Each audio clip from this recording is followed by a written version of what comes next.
सुजात बुद्ध भी लोक में उत्पन्न हुए। उस कल्प के अंत में उत्पन्न हुए सुजात बुद्ध गावनगर में विचरण करते हुए लोगों को दुखों से मुक्ति दिला रहे थे। उस समय बोधिसत्व का जन्म जम्बूद्वीप के एक राजवंश में हुआ। इस बार फिर वे पूरे 32 महापुरुष लक्षणों के साथ जन्म लिए। वे एक चक्रवर्ती राजा बन गए। बुद्ध दुनिया में जन्म लिया है, ये सुनकर राजा बुद्ध को खोजते हुए उनके पास गया। उनसे ज्ञान सुनकर वह बहुत प्रसन्न हुआ। अपना राजपाट त्याग कर सुजात बुद्ध के पास प्रवचित होकर उसने बुद्ध शासन को जन्म गया। मरने के बाद वह ब्रह्मलोक में उत्पन्न हुआ। प्रियदर्शी बुद्ध भी लोक में उत्पन्न हुए। सुजात बुद्ध शासन भी दुनिया से गायब हो गए। लंबे समय के बाद वह कल्प भी खत्म हो गया। फिर से बुद्ध शून्य काल आया।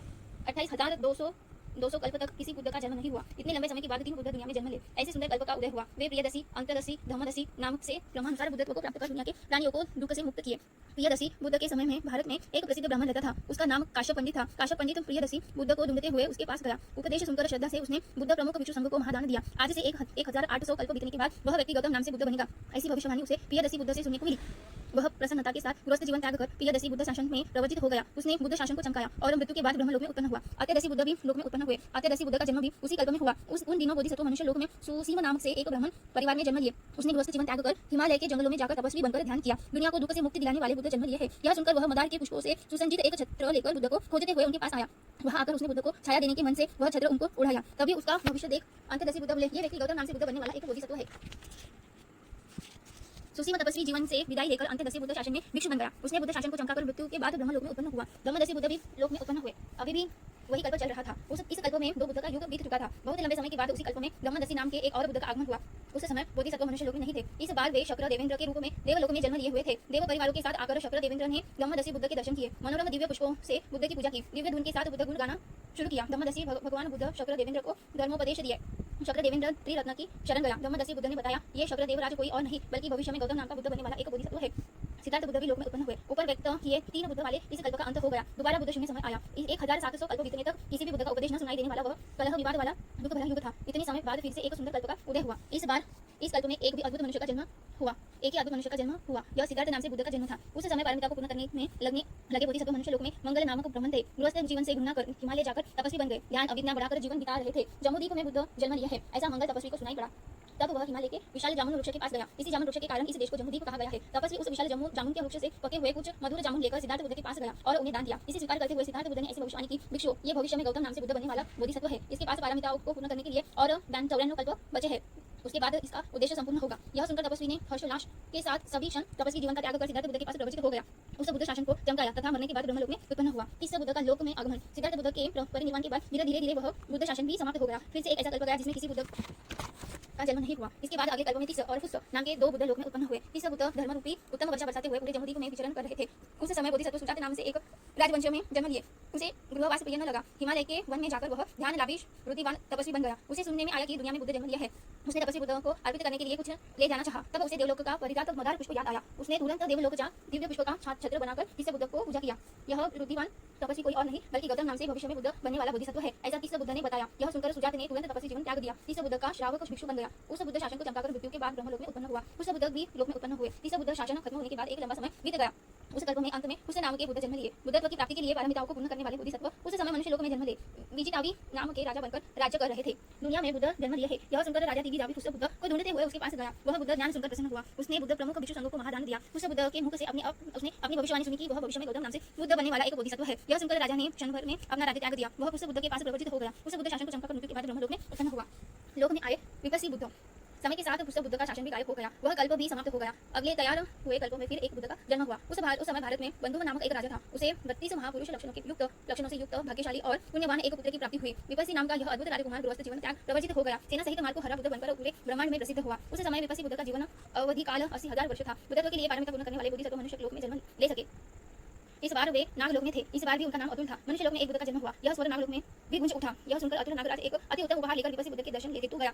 यह उपहार 7 रत्नों से जड़ित स्वर्ण आसन था। विपस्सी भगवान बुद्ध उस आसन पर बैठकर बोले, भिक्षु, यह अतुल नागराज बहुत बलशाली है, एक बोधिसत्व है। लंबे समय से यह परिमिता पूर्ण कर रहा है। इसकी मनोरथ पूर्ण होने के लिए और 91 कल्प शेष है। इसके बाद आने वाले महाभद्र कल्प में गौतम नाम से चौथा बुद्ध यही होगा। सीखी बुद्ध भी लोक में उत्पन्न हुए। अनित्य के बाद बाढ़ में फंसकर विपस्सी बुद्ध का शासन भी दुनिया से गायब हुआ। फिर इसके बाद बुद्ध शून्य युग आया। यह बुद्ध रहित समय 60 कल्प की अवधि का बहुत दीर्घ काल था। इसके बाद दो आश्चर्य मनुष्यों के जन्म के लिए एक सुंदर कल्प का उदय हुआ। सीखी और वेशभू दो बुद्ध कल्प उस कल्प में जन्म लिए। उस समय भारत में अरुणवती नामक एक राजधानी थी। वह अरुण नाम का राजा राज्य करता था। उस राजा को सीखी नामक एक भाग्यशाली पुत्र हुआ। 32 महापुरुष लक्षणों से युक्त उस पुण्यवान राजकुमार ने गृहस्थ जीवन त्याग दिया। उसने अभी निष्क्रमण कर प्रवर्तित होकर सेना सहित मार्ग को हरा बुद्धत्व पाया। सीखी बुद्ध का जीवन अवधि काल 70,000 वर्ष था। बोधिसत्व उस समय मनुष्य लोक में एक राजवंशी थे। वह अरिंदम नामक के राजा बनकर राज्य कर रहे थे। जब उन्होंने सुना कि उनके देश में बुद्ध जन्म लिए हुए हैं, तब वह बुद्ध से मिलने गया। सीखी बुद्ध ने उसे धर्मोपदेश दिए। बहुत प्रसन्नता के साथ राजा अरिंदम ने भिक्षु संघ को महादान दिया। 7 रत्नों से सुसज्जित अपना हाथी सीखी बुद्ध को अर्पित किया। दोबारा उस हाथी का लागत मूल्य चुकाकर उस मूल्य से विहार बनवाने के लिए दूसरों को सौंपकर वह स्वयं राज्य छोड़कर सीखी बुद्ध के पास प्रवचित हो गया। वह उस बुद्ध शासन को चमकाकर बनने के बाद ब्रह्मलोक में उत्पन्न हुआ। सीखी बुद्ध ने राजा अरिंदम का भविष्य देखा। उन्होंने देखा कि ये संसार में भटकने वाला कोई साधारण प्राणी नहीं है, बल्कि पारमिता को पूर्ण करने वाला एक बोधिसत्व है। सीखी बुद्ध भी बताया कि ये भविष्य में गौतम नाम से बुद्ध बनेगा। वैशंभु बुद्ध भी लोक में उत्पन्न हुए। सीखी बुद्ध जिस कल्प में जन्म लिए उसी कल्प में वैशंभु बुद्ध का भी जन्म हुआ। इस बुद्ध का जीवन अवधि काल 60,000 वर्ष था। बोधिसत्व भी उस समय मनुष्य लोक में ही जन्म लिए हुए थे। जम्बूद्वीप के कुशावती नाम के राजधानी पर शासन करने वाला सुदर्शन राजा यही था। सुदर्शन राजा ने जब सुना कि दुनिया में बुद्ध उत्पन्न हुए हैं, तो वह हर्षित हो उनके दर्शन करने के लिए गया। उसने बुद्ध प्रमुख भिक्षु संघ के लिए महादान का आयोजन किया। वैशंभु बुद्ध भी ऐसा बताइए, सुदर्शन राजा कोई और नहीं बल्कि भविष्य में गौतम नाम से बुद्ध बनने वाला बोधिसत्व है। यह सुनकर सुदर्शन नरेंद्र ने राजा पाठ का त्याग किया। वह वैशंभु बुद्ध के पास प्रवचित हो गया। उसने ध्यान अभिज्ञा बढ़ाकर उस बुद्ध शासन को चमकाया। मृत्यु के उपरांत ब्रह्मलोक में उत्पन्न हुआ। सीखी और वैशंभु बुद्ध का युग भी समय के साथ बिना कोई चिन्ह छोड़े समाप्त हो गया। दोबारा बुद्ध रहित बुद्ध शून्य काल आया। यह दुर्भाग्यपूर्ण बुद्ध शून्य काल 30 कल्प तक चला।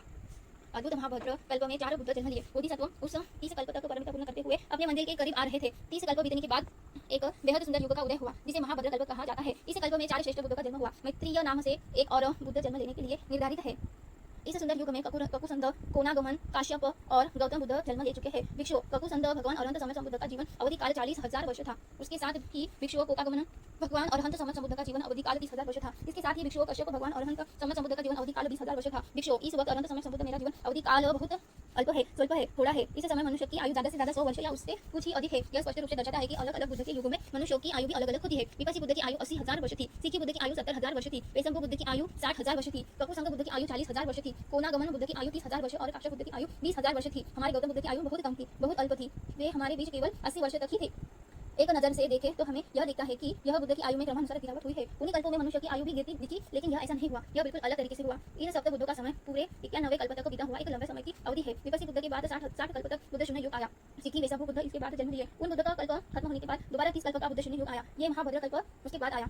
अंतः कल्प एक कल्प में ही प्रगति और पतन दोनों का युग आता है, जिसे अंतकल्प कहते हैं। मनुष्य की आयु में उतार चढ़ाव उनके गुणों की उच्च नीचे के अनुसार होती है। मनुष्य का दुर्गुण ही उसकी सभी भलाई तुरंत खत्म कर देती है। वो जो कुछ सोच समझकर अपनी मेहनत के बल पर बनाते हैं, मात्र वही उन्हें प्रगति की ओर ले जाता है। मनुष्य लोक में गुण दुर्गुण एक समान नहीं होता। कल्प की उत्पत्ति और लोप होना भी मनुष्यों के सद्गुणों पर ही निर्भर करता है। भगवान बुद्ध इसके बारे में ऐसा बताए। विश्व मनुष्य के बीच चोरी, हथियारों का उपयोग, जीव हिंसा के बहुत बढ़ने से उनकी आयु सुंदरता घटने लगी। आयु और सौंदर्य के घटने पर 80,000 वर्ष आयु वाले पुरुषों के बच्चों की उम्र घटकर 40,000 वर्ष हो गई। 40,000 वर्ष आयु वाले लोग चोरी, हथियारों का उपयोग, जीव हिंसा के अलावा बहुत झूठ भी बोलने लगे। इसके कारण उन मनुष्य की आयु और उनका सौंदर्य भी घटने लगा। पतन हुए मनुष्य के बच्चों की उम्र 20,000 वर्ष हो गई। तब उनके बच्चे इन अकुशलों के अतिरिक्त बहुत चुगली भी करने लगे। इस तरह उन मनुष्य की आयु और उनका सौंदर्य भी घटने लगा। पतन हुए लोगों के बच्चे की उम्र 10,000 वर्ष हो गई। तब उनके बच्चे इन अकुशलों के अलावा बहुत व्यभिचार भी करने लगे। इस तरह उन मनुष्य की आयु और सौंदर्य भी घटने लगा। पतन हुए लोगों के बच्चों की उम्र 5,000 वर्ष हो गई। 5,000 से कम आयु वाले लोग अविद्या, दूसरों के वस्तुओं पर अधिक लोभ करना अर्थात लालच, व्यापार, द्वेष व्यक्त होने के कारण उनकी आयु और उनका सौंदर्य भी घटने लगा। उन लोगों के बच्चे की उम्र 1,000 वर्ष हो गई। 1,000 वर्ष की आयु वाले लोगों के बीच मोह बलशाली हो गया, अंधविश्वास बहुत फैल गया। इस तरह उनकी आयु और उनका सौंदर्य भी घटने लगा। पतन हुए लोगों के बच्चों की आयु उससे अधिक हो गई। 500 वर्ष की आयु वाले लोगों के बीच अत्यधिक काम वासना, विषम लोभ, मिथ्या धर्म बहुत फैल गया। इस तरह उनकी आयु और उनका सौंदर्य भी घटने लगा। पतन हुए लोगों के बच्चों की आयु उससे भी अधिक हो गई। 200 या 250 वर्ष आयु वाले लोगों के बीच माँ का सम्मान न करना, पिता का सम्मान न करना, श्रमण या साधु संतों का सम्मान न करना, गुरुजनों का सम्मान न करना, बुजुर्गों का सम्मान न करना, ऐसा तुच्छ स्वभाव बहुत फैल गया। तब उनकी आयु और उनका सौंदर्य बहुत ज्यादा घटने लगा। उनके बच्चों की आयु 100 वर्ष हो गई। यह तो हमारी आंख खोल देने वाला कारण है। ऐसा है तो भगवान बुद्ध तब जन्म लिए जब मनुष्य की आयु 100 वर्ष तक घट चुकी थी। क्या वो युग आध्यात्मिक युग से पतन हुए लोगों का युग नहीं था? ऐसे युग में एक आश्चर्य मनुष्य का जन्म होना और मानव जाति के प्रति सहानुभूति दिखाना सचमुच में अकल्पनीय है। उनकी व्याख्या करना शब्दों में पड़े है। मनुष्य की आयु सिर्फ 100 वर्ष तक रुकने वाली नहीं है, क्योंकि उनके सद्गुण घटते ही जा रहे हैं। आगे वैसा भी युग आने वाला है जब मनुष्य की आयु घटते घटते 10 वर्ष तक घट जाएगी। उसके बाद वे मनुष्य भगवान बुद्ध यह बताए विश्व एक समय आएगा जब इन मनुष्यों के बच्चों की आयु 10 वर्ष हो जाएगी। तब लोगों का विवाह 5 वर्ष में ही होने लगेगा। इस युग में घी, मक्खन, तेल, मधु, गुड़ और नमक का रस लुप्त हो जाएगा। उस समय इनके स्वाद भी भूल जाएंगे। उनका स्वादिष्ट भोजन बाजरा होगा। भिक्षु, जैसे कि आजकल के लोग शाली चावल के साथ मांस और स्वादिष्ट भोजन में सबसे अग्र मानते हैं, वैसे ही उस समय मनुष्य का अग्र भोजन बाजरा होगा। 10 वर्ष की आयु वाले मनुष्य में हमेशा 10 अकुशल ही दिखेंगे। यह युग में माता पिता गुरुजनों को डांटने वाले, गौरव न करने वाले बच्चे प्रशंसनीय होंगे। उस युग में लोगों के बीच ये माँ है, ये मौसी है, ये चाची है, ये भाभी है, ये गुरु है, की पत्नी है, ऐसा विचार नहीं रहेगा। जिस तरह भेड़ बकरी मुर्गा सुअर कुत्ते सियार मिथुन करते हैं, उसी समय मनुष्य भी अपनी जाति परंपरा का उल्लंघन करके एक दूसरे के साथ व्यभिचार करते रहेंगे। भिक्षु, 10 वर्ष आयु वाले लोगों के बीच एक दूसरे के प्रति तीव्र वैर, क्रोध, दृढ़ विरोध, बदला लेना, क्रूरता, तीव्र वधक चित्त उत्पन्न होगा। माँ को पुत्र के प्रति, पुत्र को माँ के प्रति, भाई को भाई के प्रति, बहन को बहन के प्रति तीव्र वैर, क्रोध, दृढ़ विरोध, बदला, क्रूरता, तीव्र वधक, तीव्र चित्त उत्पन्न होगा। तब उन्हें एक दूसरे के प्रति जानवर का भाव उत्पन्न हो जाएगा। ये जानवर है, ये जानवर है, इसे मारना चाहिए। ऐसा करके एक दूसरे को जानवर समझने लगेंगे। इनके हाथ में शस्त्र प्रकट होगा, इससे वे एक दूसरे को जान से मार डालेंगे। भिक्षु, मनुष्यों के बीच सप्ताह भर शस्त्रों का अंतकल्प होगा। भिक्षु, उसके बीच कुछ लोगों का होश तुरंत जागेगा, वे तुरंत शस्त्र फेंक देंगे, हम किसी को नहीं मारेंगे, सोच दौड़कर छिप जाएंगे। भिक्षु, उस सप्ताह के बाद अपनी जान को बचाकर भागने वाले कुछ लोग आपस में मिलकर एक दूसरे से प्यार से गले लगाकर जीव हिंसा से अलग रहने का संकल्प ले उसे रक्षा करेंगे। इसके बाद मनुष्यों के क्रमानुसार सद्गुणों की वृद्धि होती है। लोग उस सबसे पहले जीव हिंसा से अलग होते हैं। इसके कारण उनके बच्चे की आयु 20 वर्ष तक बढ़ जाती है। इसके बाद वे चोरी करना छोड़ देते हैं, क्रमानुसार झूठ बोलना, व्यभिचार करना इत्यादि छोड़ देते हैं। क्रमानुसार उनके बच्चे की आयु दुगुना होते हुए 1000 वर्ष से भी अधिक हो जाती है। इसे ही कहते हैं अंतकल्प। एक कल्प में कई अंतकल्प हो सकते हैं। मनुष्य की आयु बढ़ते समय असंख्य तक बढ़ जाती है, ऐसा कहा जाता है। लेकिन मनुष्य की आयु अधिकतम 1 लाख वर्ष और कम से कम 100 वर्ष रहते समय ही बुद्ध का आगमन होता है। मनुष्य की आयु बढ़ने से लेकर दोबारा 10 वर्ष तक घटने के क्रम में जितने वर्ष बीतती है, उन वर्षों की संख्या गिनकर बताई नहीं जा सकती। उसी तरह 10 वर्ष से वापस असंख्य तक आयु बढ़ने से जितने वर्ष बीतते हैं, उन वर्षों की संख्या भी बताई नहीं जा सकती। एक अंतकल्प में केवल एक ही बुद्ध उत्पन्न होते हैं।